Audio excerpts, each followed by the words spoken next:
following thoughts, opinions, stories, and expressions are meant for those who will appreciate them. If you don't, we hope you keep an open soul to encounter another here on 34 Questions. Peace.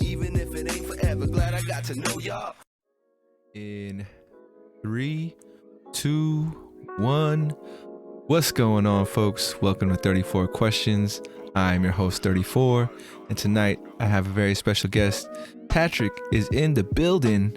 How you doing tonight, Patrick? Good, I'm good. How about yourself? Doing all right, man. Honestly, work's been like crazy. Like I don't have any downtime at work nowadays, and it's good because I'm not bored, but also like I be feeling it sometimes, you know, like after a hard day. Stay busy, man. Just stay busy, you know? Exactly. And what's good about it too is like I'm busy and at least I can see my work making progress, or like, you know, it's adding more to the environment. So I'm just juiced overall. As long as I stay focused on, you know, being productive, then it's not really a problem. You feel me? But yeah, doing well, man. Anyways, for the folks out there who are unfamiliar with the flow of the show, we start off with some intro questions, some warm-up questions just to set the tone. After that, we'll jump into a couple icebreakers. After the icebreakers, we'll turn to the wheel of fate, where we'll spin the wheel, whichever number it lands on. That's how the conversation will flow. And after all that, we'll finish out with some closeout questions. Sound good to you, Pat? All right, let's do it. All right, man. Well, my very first question for you is, how have you been? You've been doing great. You've been doing well. How you been lately, man? I think like most people, I can say I'm surviving out here. It's been a new transition for this past year for the most part. I sent you a message about it earlier, but I had about 2 near-death experiences right towards the end of last year. Almost got hit by a train, and then the new car I got flooded out by rain on the freeway. And that was all in like a 2-month time period. One was like 2-3 days right after my birthday. So holy shit, man. yeah. It's been a really introspective kind of year for me for the most part, kind of just figuring out what's important and then what else I need to do. I'm almost turning 30 this year, coming up in October. For sure. Yeah, I'm there already. I'm 32, so yeah, I can't wait till you join the club. But what's it called? I honestly, I think you're the first person I talked to that had 2 near-death experiences so close to one another. I can only imagine what happened after the first one, but like, was there anything different about having to go through it again? And you know, was there any added? The first time it was crazy. You know, that was the train. And then afterwards, the rain, you know, I just kind of thought to myself, like, it's just not that bad. At least I didn't get hit by the train. You know, when the flood happened, it kind of put in perspective, like, damn, this sucks. But I kind of think God was just saving me from these gas prices at this point. No, I got you. And no major injuries for you too, right? Or like you I got out in time, and then with the flood, I managed to, you know, climb out of my moonroof and get out of that situation. But you know, pretty much unscathed. And, you know, like a lot of people don't live through those situations and get to like, good. You know? I got you. No, man. There's definitely some luck going around here. People say I'm unlucky, but I like to think I'm the luckiest person because, you know, like most people don't get those situations and come out look okay and still like going to work, being able to like do what they want to do and enjoy themselves. So I've kind of been trying to take full advantage of that whole new perspective it built. I got you. And if you don't mind, just one more question about these moments for you. But so you're in the moment, like in your mind, what did it feel just natural to kind of survive and get yourself out of there? Or was it like you were panicking and then it took a quick second for you to kind of like turn on, like, no, I got to get out, you know, get myself out of the situation? I mean, the whole fight or flight internal thing kind of just takes over when you're seeing shit like that. And it's just like, it's time to fight or it's time to run. In those situations, it was time to run. So like, you know, get out how you can, basically. I mean, that's, I think, where my mind went to in those moments. It's just like, get to a safe area and like, just see what happens. And then after that, I'm just standing on the side looking at my car. It's like, well, all right, I got out at least. Cool. Dude, but, I need a new car. I mean, processing that must have took a second, you know, because like at first you're just grateful for being alive, and then, you know, maybe the next couple of days you're like, holy shit, I was that close, or, you know, something really even worse could happen. But yeah, no, I mean, for me, I feel like I'd handle it in a similar situation where like, well, I keep it moving. You know, it happened. I can't just sit around and think about it all day. So As far as the car, you know what I'm saying? And then like at the end of the day, just got bills to pay and I'm still alive. So, you know, it ain't over yet, basically. for sure. And then, so my second question for you in the warm up is, what would you like the audience to know about you? I guess a little bit of background on me. So I'm the oldest boy of 6. Got a brother in the army. I have a gay brother in child services. I have a sister that's a vet. Got some younger ones that are still going through school. Me, myself, I've been out for the past 5 years on my own.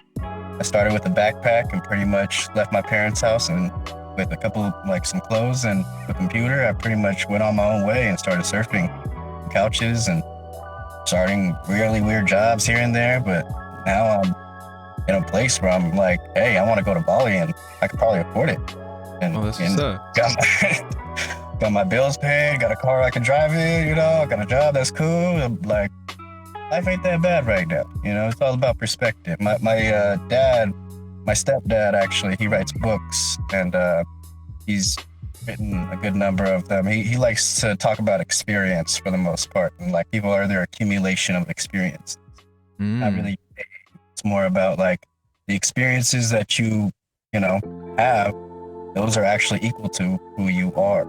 So like someone that's 50 could have a certain amount of experience and witness things, but someone at 20 could have had a very rapid growth and have those same experiences. So it's just kind of like the more experience that you have, the more you have in your wallet in a way.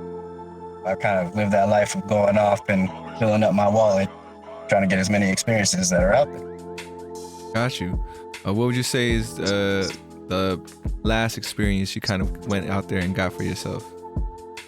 I think the last experience would be kind of just reconnecting with my family. That's the one, like I said, this past year I've been like working on for the most part. I went camping with them for the first time, which I haven't gone with them in like 8 years, including my mom and my brothers and everybody. Mm-hmm. So like, just kind of reconnecting with them was like the newest experience to remind me like I may go so far, but I still got roots that I got to take care of, you know? No, for sure, man. Especially when you get to that 30 age range, something switches when it comes to family. It almost feels like, you know, you got to show the love. You got to, you know, be a part of their lives as much as they were a part of yours growing up. You know, I feel the same way. I still live with my folks. And, you know, I try to do that balance of like, got to have my own life and, you know, not really be... Or still a family life separation kind of thing. And that's super hard when you're living with your folks. So... But I'm lucky enough where my parents understand that, and they don't always try to force themselves into my life, which is great. So I just have to appreciate, you know, the time that we do have together. But for sure. And then I had another question, but it flew away. So we'll move on to the next one. But the second question is, if there was a way I could express the energy you possess, what could I do? What sort of act could I do for Pat? I mean, like an energy? I mean, I'd like to think I got like a noble energy in a way. I'm always trying to do the right thing. And I think that light in itself kind of like shows on people, you know, in the workplace and even just like with friends and everything. I'm always trying to like just help in any way. And I think like they think of that as like noble because, you know, everyone's already helping themselves, already having a hard time themselves. Helping others is kind of a hard thing these days. No, I got you. So just act noble, like to pay honor to you. Like, I mean, that's honestly, I just kind of think of like my mentality like that in a way, like somewhere in there, my ancestors, probably nobility, you know, and gotta hold that still where like it's not lost. I got you. And I had to look this up so I don't, you know, get this wrong. But for the folks out there wondering what noble means, it's having or showing fine personal qualities or high moral principles and ideals. So yeah, man. And honestly, when I first met you, and we only interacted maybe a handful of times, you know, at Waymo, Yeah, I think, I felt good energy from you. You seem like a stand-up dude. And in workplaces, we always see a variety of people, right? People trying to climb the ladder, people just doing their thing. But yeah, I think we had the same kind of on the same wavelength as far as we were just there doing our thing. It wasn't all for us, like there's other things out there like this you working on, and there's more than just your regular job that you could be doing, you could be caring about. Ain't no reason to put emotion into it. Exactly, especially in the workplace, man. It's just business, we trying to survive. Get your paycheck, walk out, go do what you want to do afterwards, and try to get something that'll get you to see you stop coming in. Like, no doubt. That's the goal. Don't gotta climb the ladder. Find some shit on your own. You still there, or you've been moved on? No, I'm not there anymore. I actually left there about half a year ago or so. Now I'm working at another job currently, but this one allows me more free time to myself, where I'm not commuting about an hour just to go to work, and I'm working about a 3-4 day schedule instead of 5 days. So I'm finding a lot more time to myself to be able to kind of build more side projects that I'm trying to work on and reconnect with people that are actually doing things as well too. So I can kind of like sell and I guess we're network. Yeah. Got you. No, I mean, it sounds like you have better balance. And I think that's super important for anybody, is like, because the majority of us is having to balance, either our work lives and then trying to pursue our passion and dreams outside of that. And that's if you don't have a family, where that takes a whole nother part of your time, right? So for you feel like where you're at right now, you have identified your passions and you kind of going for them, or you still kind of in that place of like figuring it out? Like Waymo, kind of like, I've always been into the music, but Waymo and the time consumption that it took away from me just never allowed me to really pursue that. And then now with this, I'm able to kind of promote myself more on a platform and work with people that I used to kind of like actually try to create some content. I have a cousin in Reading. He recently just kind of launched himself with his album. He's on Apple and Pandora and SoundCloud. And, you can pretty much pick up his songs now. But he's been trying to get me to come out there to come record some songs for the most part. So I've been trying to do this self-reflection and then try to write down some thoughts that could actually be transferred over into.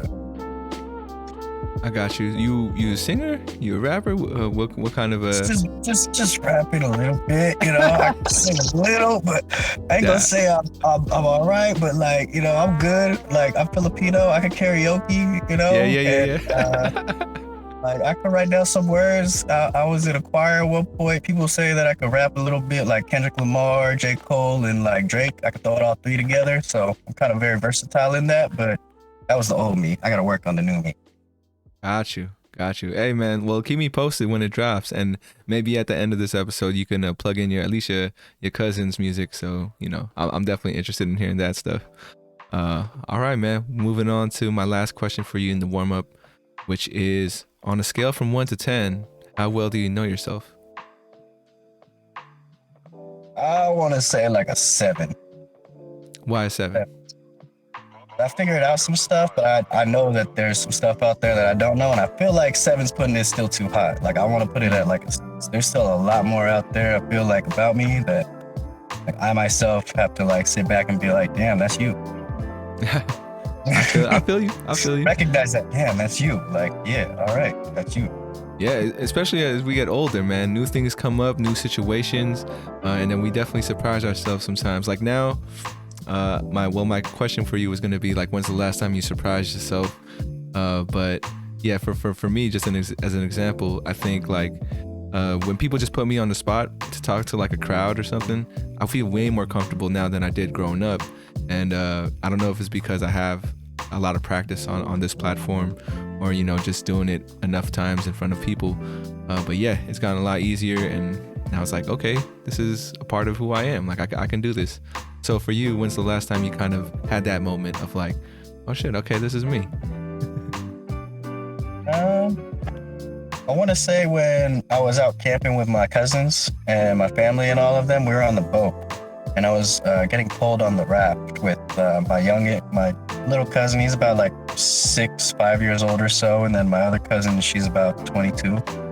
And like I haven't really seen them in years at all. So like last time I saw the one that was 6, he was probably like still wasn't walking or anything like that. And while we're riding on the raft and everything, we're having a really great time. And he looks over and tells me, like, you're like one of the greatest cousins ever.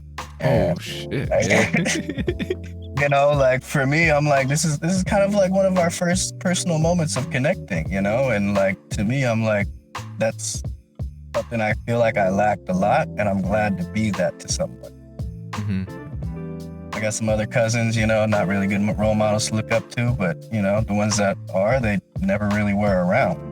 And me coming back around the family was kind of just me trying to be a good role model, show them what I've built up.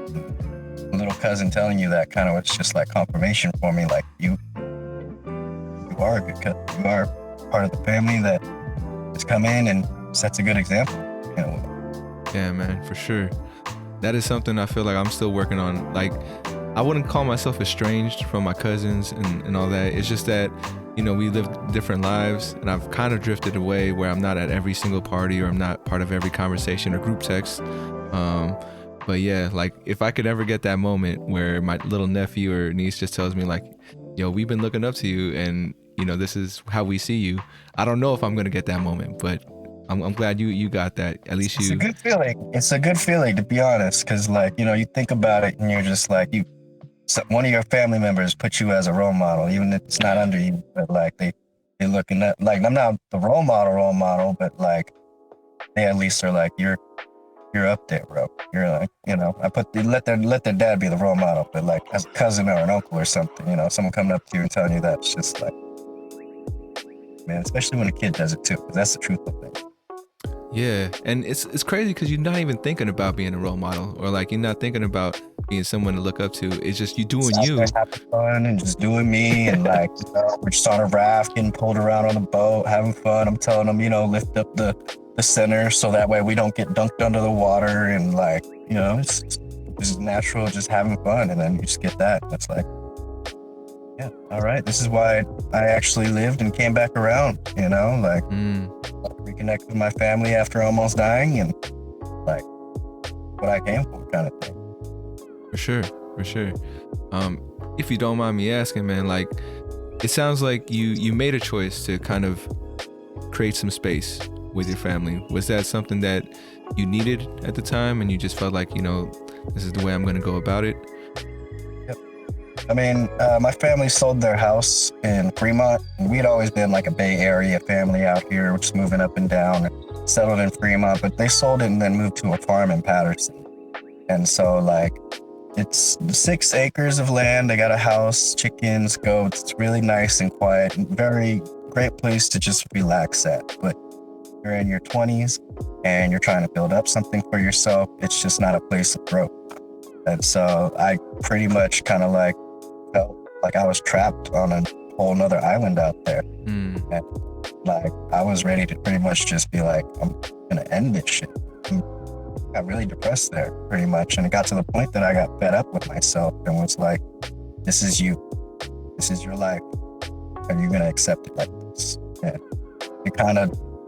I just led to the answer, nah, screw this shit. Like this is not gonna be the end. This is not gonna be the end of my story. This is not where I'm gonna just settle and just be out here. So I just grabbed a backpack and decided I was gonna go out and try and find something for myself, find work, and maybe just experience the world in a way that being sheltered on a farm could never really teach me. Airbnbs and some friends and sleeping on couches here and there, I made my way all the way from pretty much like Modesto, Turlock, Mountain View.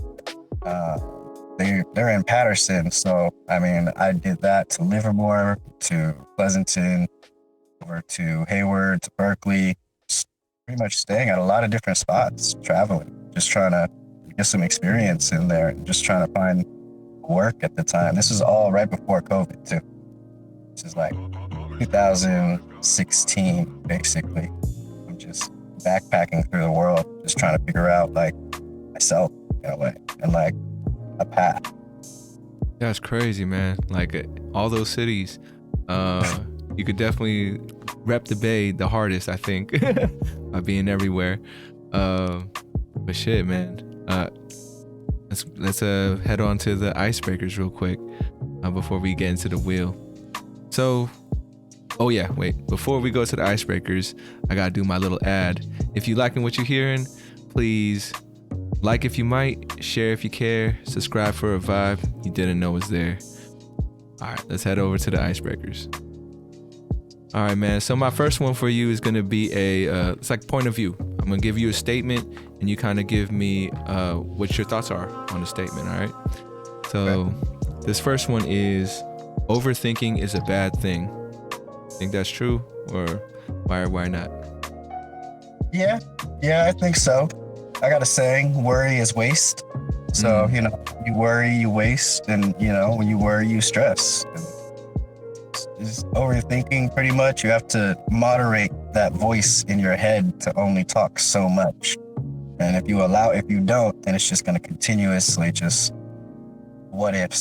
what ifs over and over, or, the no's in there. And it's going to stop you from actually taking action and doing something. Now, how early do you figure that out? Because I know for me, it's something I still struggle with, man. And I almost embrace my overthinking side sometimes, because it'll help me like really analyze situations. But like you said, it is sometimes a waste of time. Before I even choose an action, it's already been like a week or two, and like it's the moment's gone. Yeah. So for me, I figured that out kind of through that 5-year journey, because, wasn't really in the best situations a lot of the time.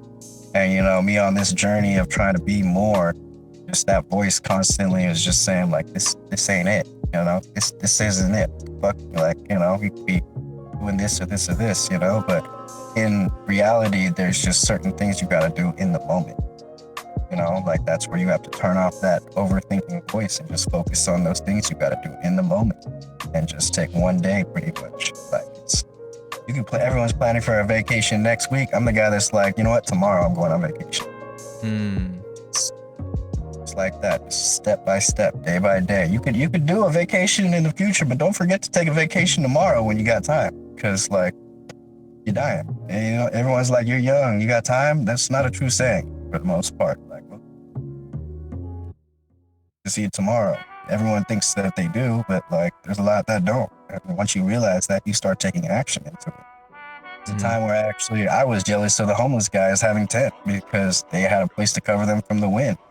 And like my thoughts in my head is like, I'm not supposed to be like this. And I controlled that to the point where it didn't put me in a depression, where it was like, you're not getting out of this. It just stated that this is where you are. You dive deeper into it, you're going to dive deeper into the hole. You have to just control that voice in a way and let it talk only so much. I got you. Yeah, definitely something I feel like I need to work on if I haven't already. And then my second statement for you is, it's better to ask for forgiveness than permission. Yeah, I believe in that. There's a saying I believe in that goes along with that. Everyone kind of knows it, so everyone knows the path to hell is paved with good intentions, but the path to heaven is paved with good action. So you have to think about that in a way. Sometimes good action doesn't have good intentions, but it's the right action to do. And so like asking for forgiveness, I'd rather do that than permission, to be honest, because sometimes you don't get the permission and it's not the right action. Sometimes you got to take action on your own and it's going to be the right thing. I'm not going to approve. Right thing to do for you. I got you. Do you have a story that where that kind of was relevant for you? And it's all right if you don't, though. Cool. Not one I can think off the top of my head. That's just one of the things I've kind of just learned through work in a way. You always working with people and they always trying to do the most. And sometimes you just got to tell them, stop doing the most, bro. Just do enough. You're doing too much. It's nice you do it, but because there's got to be a flow to it all, kind of thing. So I've just learned, I've watched people's actions and they've had good intentions, but Sometimes it's just the wrong action. You just gotta, kind of remind them, hey, you tried, but like there was something else or something different that you could have done. Take it as constructive criticism, or it could just be taken as criticism. Open mind will take it as constructive. Got you. Honestly, man, that made me think about, I told you earlier that I've been going like 110% at work.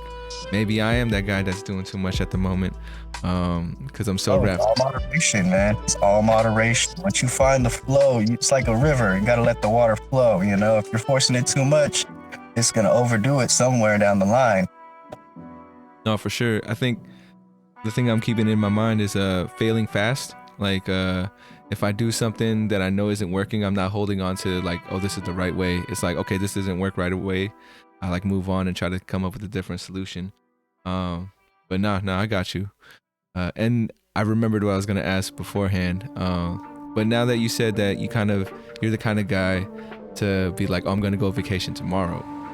So planning ahead, like 5-10 years from now, is that, something that you still do, or that's not how you think no more? Like, still, like I said, you still can make plans in the future, but you still can just be like, tomorrow I'm gonna go relax, kind of thing. It all comes with moderation. You can't overdo it. You want to go to Bali, that's obviously not something you can just walk away tomorrow and go do. It's like you gotta plan a month ahead. But if you want to go to Vegas or like just LA, or just go to the beach and just mess around for the day, like that real quick, and just spend your time doing it. Go camping, just disappear for like 3-4 days if you got the time. Got you. All about balance, man. I'm with you there. And then moving on to my second icebreaker, which is a word for word. It's an association game. You're gonna have 34 seconds to do as many as you can. The record is 12, but honestly, no pressure. Let me know when you're ready. Ready? Here we go. In 3, 2, 1. Love. 8. People. Places. Happiness. Hawaii. Family. Art. Casa. Life. Yeah. Hope. Light. Crazy. My ex. Fear. Hate. Age. Old. Conflict. What was that last one? Resolution. Conflict resolution. Why did resolution come to mind for you for that? I feel like I do that all the time. It's a lot of my life is all about just resolving conflict. And like, for the most part, rediscovering my family, there's a lot of conflict. So, and even at work, I'm kind of always the one that's just trying to balance it out and just resolve things. You think you've always had that kind of like trait or perspective or attitude, like from a youngin' where you are now, or was that something you kind of learned? Like, I should try to find the middle ground, or I should try to, build these bridges.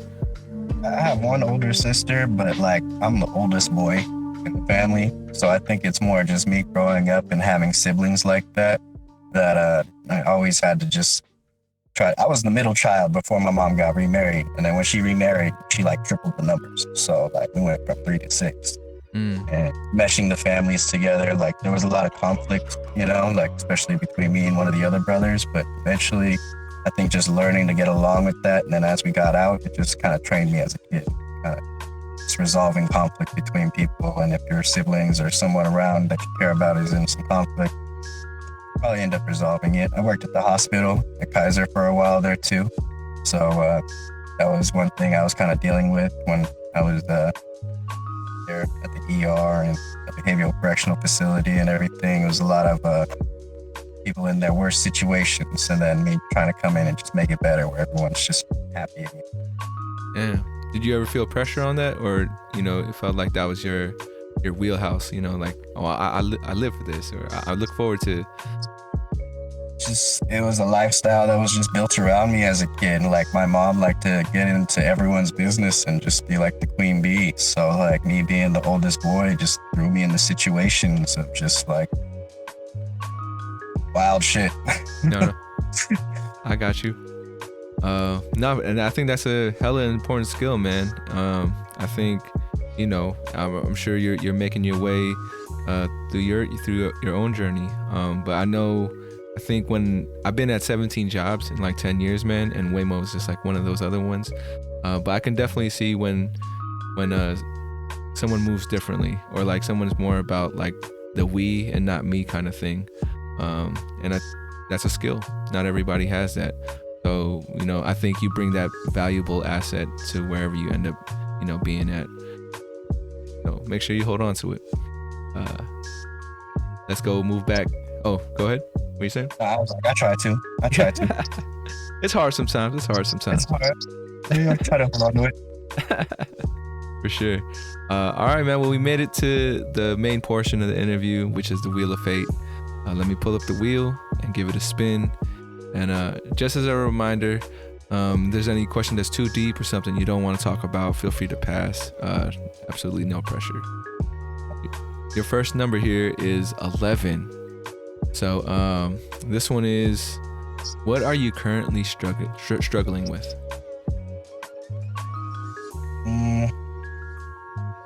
Finances. Yeah. Money, man. Money. Unfortunately, I feel like that's a basic problem for everybody. But I mean, I'm trying to build up enough startup capital to kind of just create the things that I want. And, just getting that money is trying in a lot of different ways. And trying, like you said, you did like 17, 18 jobs. Yeah, man. Got to wear a lot of different hats and do a lot of different grinds. People just spending time at home and watching Netflix for the most part. And it's like, we spending a little bit of extra time doing something else. Mm-hmm. I sit at home and I watch TV. I kind of like enjoy it, but then later on, I'm like, it's like 4 hours, bro. Like, what? That's time. Can't get that one back. Yeah. I feel like I'm really hard on myself for moderating how much time I spend relaxing and also grinding at the same time too. That probably works like a ton in your favor, man. I think for me, I err like on more of relaxation. I don't know. I justify my actions by telling myself it's all towards balance. So like when I'm at work or in work mode, I'm like trying to give it as much as I can.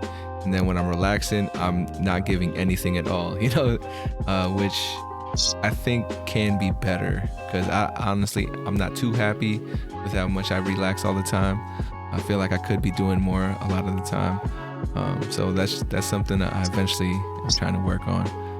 But as far as financials go, what's that? Sorry. I said what I've kind of done is just separated out like the days. Like when I actually work on a regular day, that's a whole grind day. We don't stop until like 10 o'clock midnight, even if we got work tomorrow at 6 o'clock in the morning. Mm-hmm. We doing that 4 days out of the week. And then on the days off, it's like, all right, let's figure out like, what do we need personally to be okay?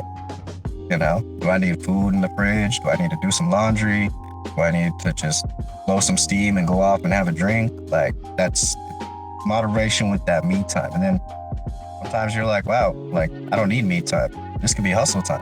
And now you actually have that day to actually do that hustle time, So it's just separating out the two and kind of, like I said, moderation. It's kind of the key word. I got you. Yeah, for me, it's like, I think I've been approaching it like seasons. Like I'll have my summer season where I feel like it's hustle time. And then the fall is like a little unwind time. And then when winter hits, it's like, I want to hustle, but I don't know, maybe it's the cold weather, giving myself excuses, but it definitely slows down.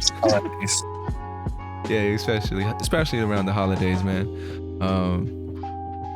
So as far as your financials go, you feel like you need, like something my mom's been telling me a lot lately, and I have to kind of do it eventually, but talk to a financial manager or like maybe somebody that can give me a little more of a roadmap on how to get my shit together. Is that something you feel like you need, or you just self-teaching? I've kind of done it myself over the past 5 years of just meeting people. Like everyone's done that whole life insurance thing, right? Where they talk to someone who's trying to recruit them in, right? Let's just put this straight. Selling it, pyramid. The actual product itself is actually a solid thing. And then learning about 401ks and IRAs and stuff like that. Like financial literacy is one of those things they from the world. So like that's one of those things your parents never were taught. And so you have to go off and find people who were taught at least portions of this. Put it all together for yourself. So, you know, like just finding those people with financial literacy will, and making that your bubble will start to gain your knowledge. And you'll even find the internet, once you start talking about these things, they'll start showing people on LinkedIn or Instagram or any of those reels, just kind of like going over certain information about like building credit or loan or just generational wealth. I mean, at this point, I think my family is in debt and I need about $15 million before I die.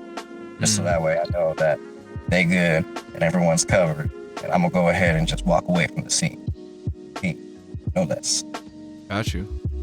Well, that's a great solid goal, man.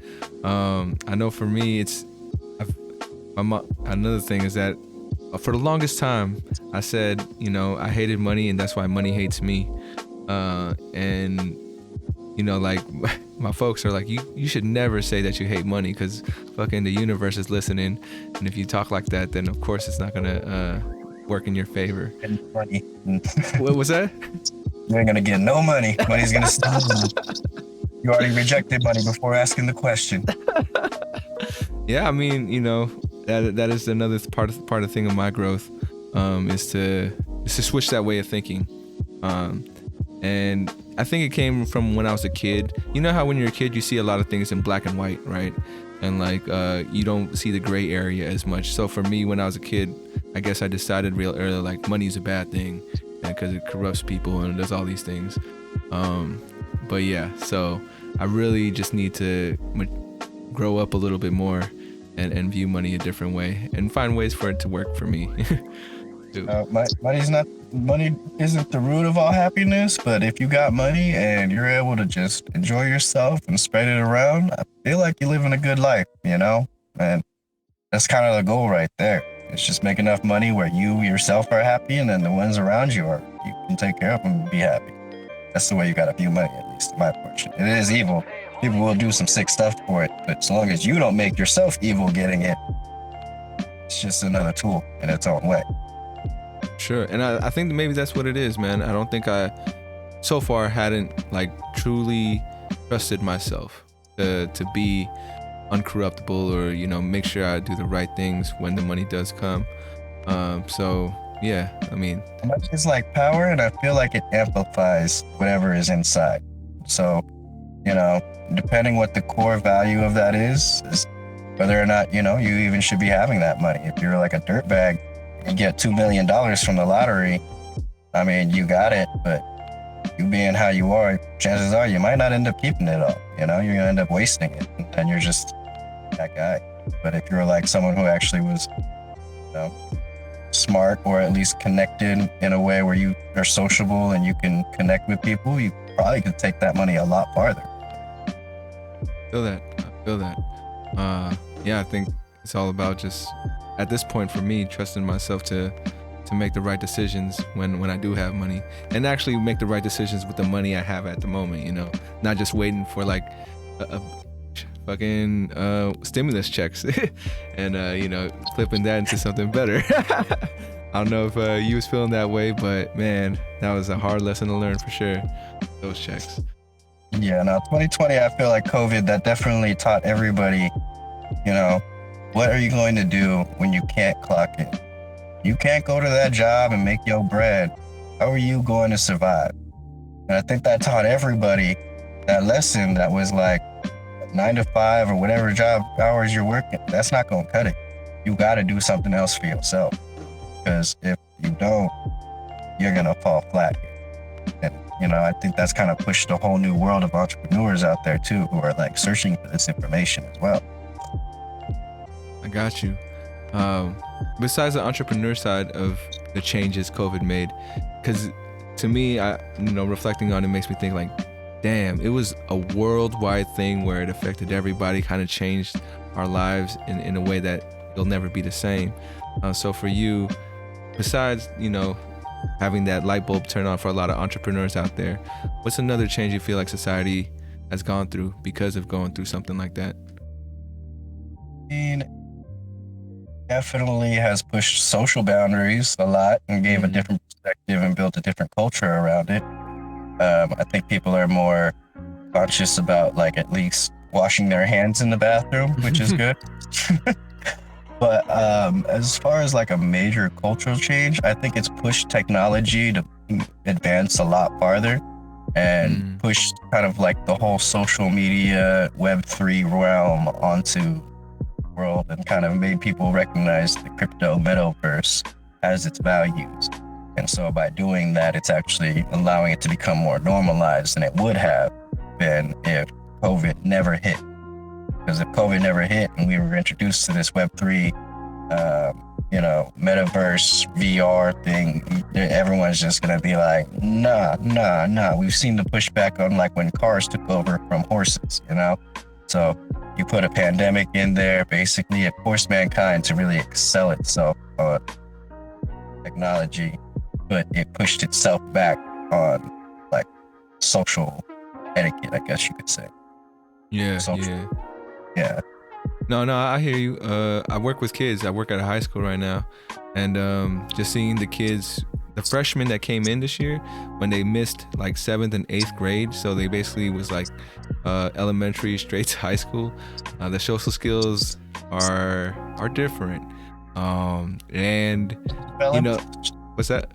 A little bit underdeveloped. Yeah, it's a little bit underdeveloped in the sense where like they're super shy. Talking in person, meeting people in person, but they're also hella sarcastic, dude. Like, and it's like they don't know when to turn that off. Like, how can I tell you're serious if you're being sarcastic all the time? And eventually I'm gonna ask them that question, like, where did this come from? Like, was it a lot of interaction on the computer or like social media, video games and whatnot, and just not being in person? Because so I'll let you know that it's just they're funny to me as an adult, as long as they're not being disrespectful. But yeah, they just don't know how to turn off the sarcasm. All right, man, gonna give it another spin. Go number 28, which is, so this is like a B and C kind of thing. For you, which age do you feel like was the most important so far? 13, 21, or 25?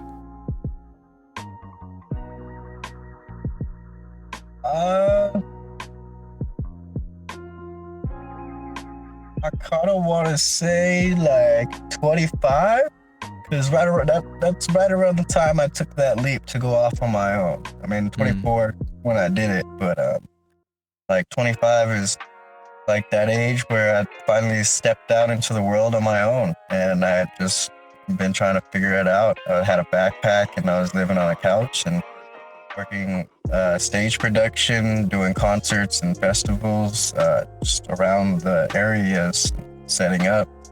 It wasn't really stable work, but I mean, it kind of just taught me sometimes you have to do things that you don't want to do and, just get it done. So that way you can just move on to the next step. Was there any kind of piece of advice you would have given your 25-year-old self? Like, knowing what you know now? I would have told him, don't stop and buy Shiba and Dogecoin.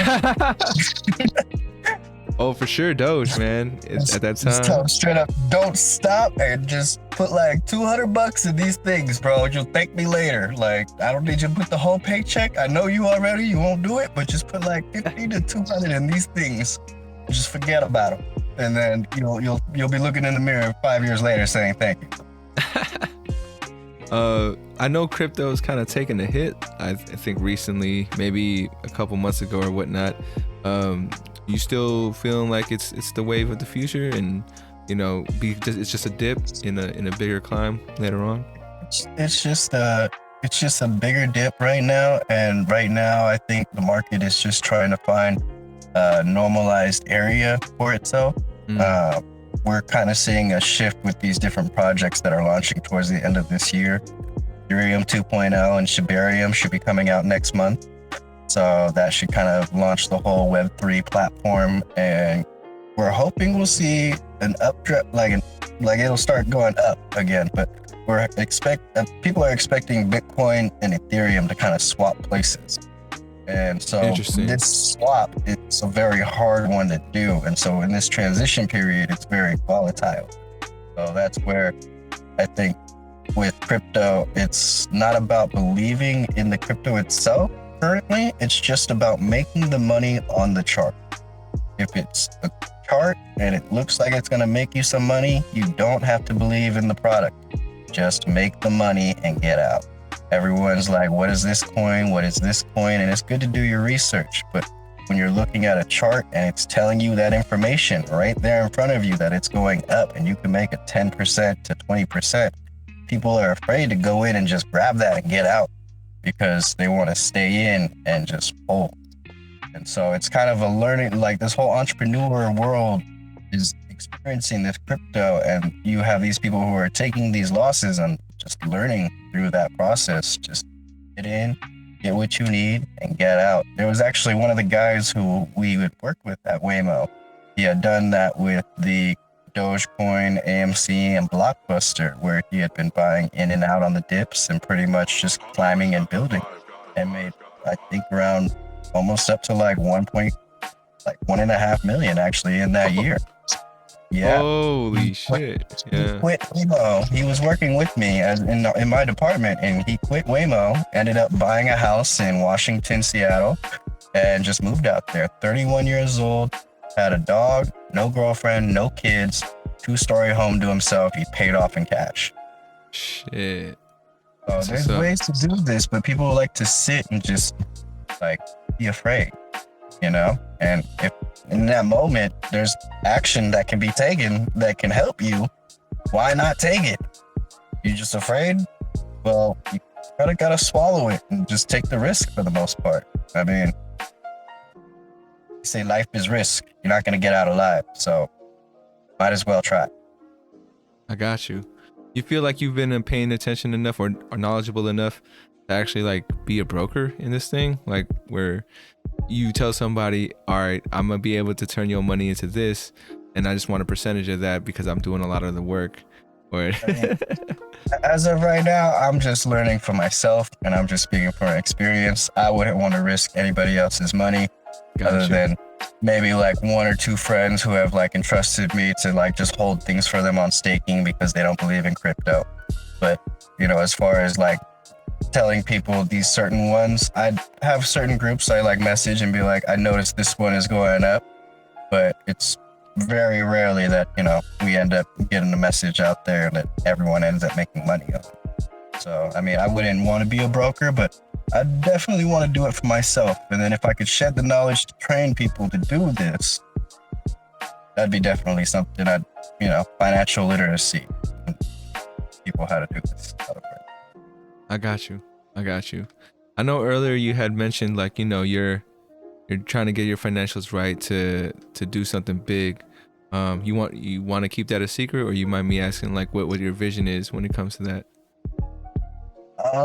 As of right now, there's just a couple of projects on the side. Most of them are just not really panning out. There were just projects with side buddies working with NFTs.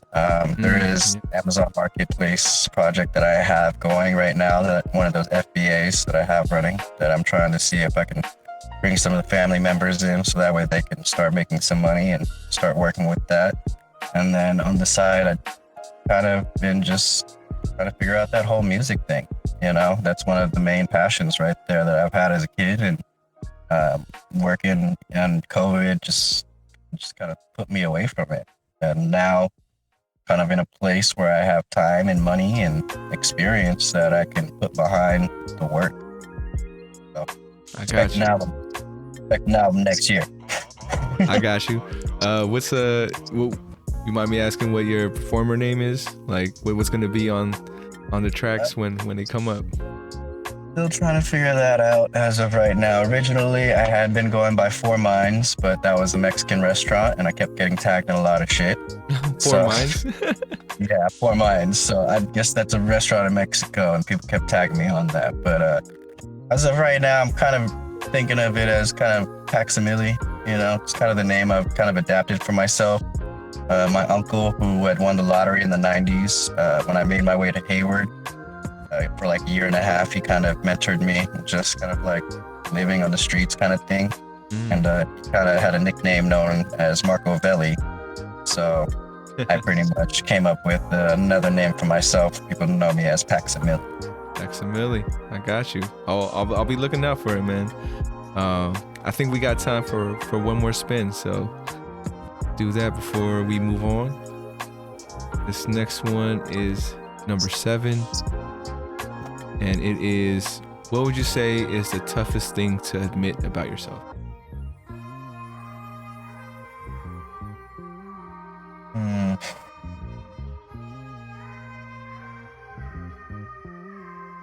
I think way too highly of myself. I think that's my issue. I think really highly of myself, and it's like I know that's a bad thing, but then I still tell myself it's a good thing, And like it's just a balance there. Like when I'm not doing great, then that voice in my head starts telling me, you're not doing great, you're not doing as good as you should be, and I've spent a lot of time over the past couple of years just trying to control that voice and just know that like I'm here for a reason. And it will be great, but as of right now, I'm just in the build-up period, and so like just demanding greatness right now. Just gotta take my time for the most part. I got you, man. Always kind of just telling myself like you're great, bro. You're great. Like you still got to give that positive reinforcement to yourself, but that also has to come with moderation too, because then that's where the ego could just be inflamed. Yeah, man. No, I hear you. I don't know if you would say this is similar to how you feel about yourself, but I have this confidence of like, if I really try something or if I really get into something, I can do it, and it doesn't make me feel like, it doesn't intimidate me to feel like I've never done it before. It's like, oh yeah, throw it at me. I'm gonna try my best, and then if it doesn't work out, I'm gonna keep going until I feel like I'm actually kind of good at it. So yeah, I have an unshakable confidence. I almost want to say irrational sometimes, right? Because a lot of people will look at you and be like, nah, man, it's not gonna work, or it's not gonna happen. And it's like, well, I don't know any other way to live but to go for it, So either way, but yeah.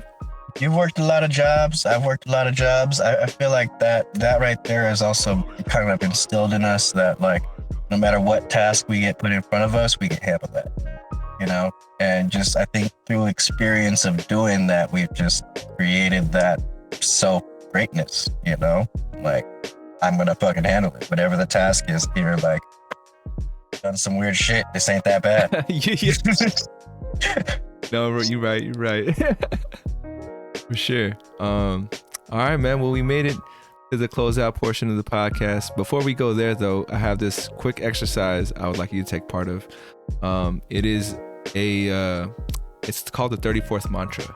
So I have 3 statements for you. I am, I can, I will. So I want you to fill in those blanks for me. I am blank, I can blank, I will blank. Let me know when you're ready, because it's probably the most uncomfortable part of the podcast. I'm going to do a reflection for you, so you are looking at yourself as you say these things. Let me know when you're ready.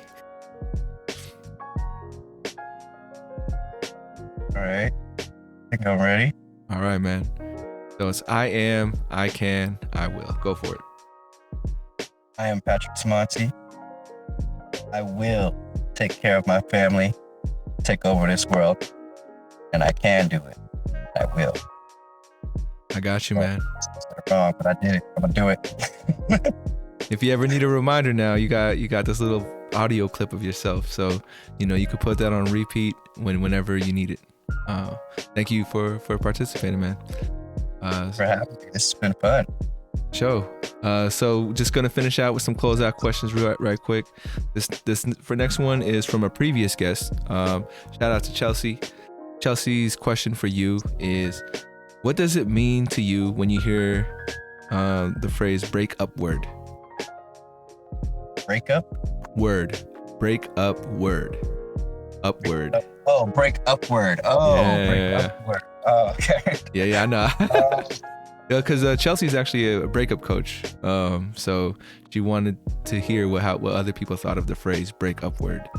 What does that mean? I mean, when I hear that word, I think of like a roof or a ceiling above you that needs to be broken. There's some barrier that you created or something that is stopping you from doing more. And you need to find a way to break through that barrier. I got you. Break upwards through the barrier, climb your way up. I got you. Second to last question is, what would you like to ask the next guest that comes on to 34 Questions?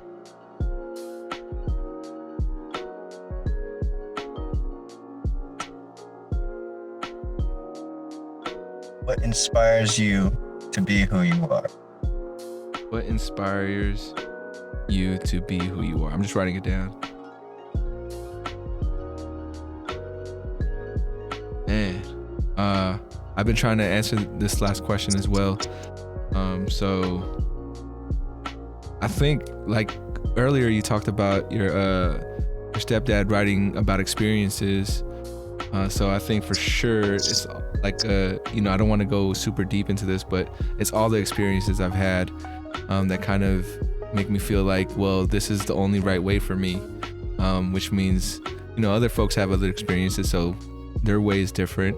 But for sure, people I've met, the way people have treated me and how, have inspired me to treat other people, all that kind of, made me, inspires me to be who I am. And it's almost, like having that irrational confidence in ourselves. Even if, you seem like a people person, you gave me good vibes. So I don't know if when we exude that energy, we get that energy back. It just kind of solidifies our personalities a little bit more. But yeah, I got you. And then my last question for you, man. 100, 200, 300 years from now, your descendants are watching this video. What would you like to tell them? Tell them that at least at some point, someone in this family tried to do something great. It wasn't just for themselves. Got you, man. Any last things you'd like to add before we head out of here? No, this was awesome, bro. This was great. This is awesome being here. I'm glad you enjoyed, man. Want to thank you again for making time for this. I know we kind of planned it maybe a year or so ago, and life happens, so we continue. We continue to move on. And I was gonna say, plug in. You have any plugs, any shout outs you want to do? I know I asked for your cousin's music. My cousin's music. If you want to go check him out, his name is Antonio Patrick like me, but Antonio. You can check him out on iTunes, Spotify, all the main networks you can buy music on. You can check him out on his album. I think he's got 2 out right now. He just released like a month and a half ago. If you're interested in reading also too, my dad's books, those are also available. It's Brian Solis. He's created, WTF, What's the Future of Business, and Life Scale. It's also a life self-help book too. You guys can check out. Great reads. If you like to listen to that rap music my cousin makes, it's kind of dark. Just to let you know, not really for the kids, just for, mostly the adults and just feeling in the type of like we doing out here kind of thing. But, balance between both. Gotcha, man. Thank you for sharing. Definitely want to check out Life Scale. The title already got me, so probably gonna check that out eventually. And yeah, man. Thank you, Pat, for coming through, having this open conversation. It's been great getting to know you a little bit more. And I hope you had fun, just answering these introspective, reflective questions. Want to thank the folks out there. If you listening and watching on YouTube, thank you for your time as well.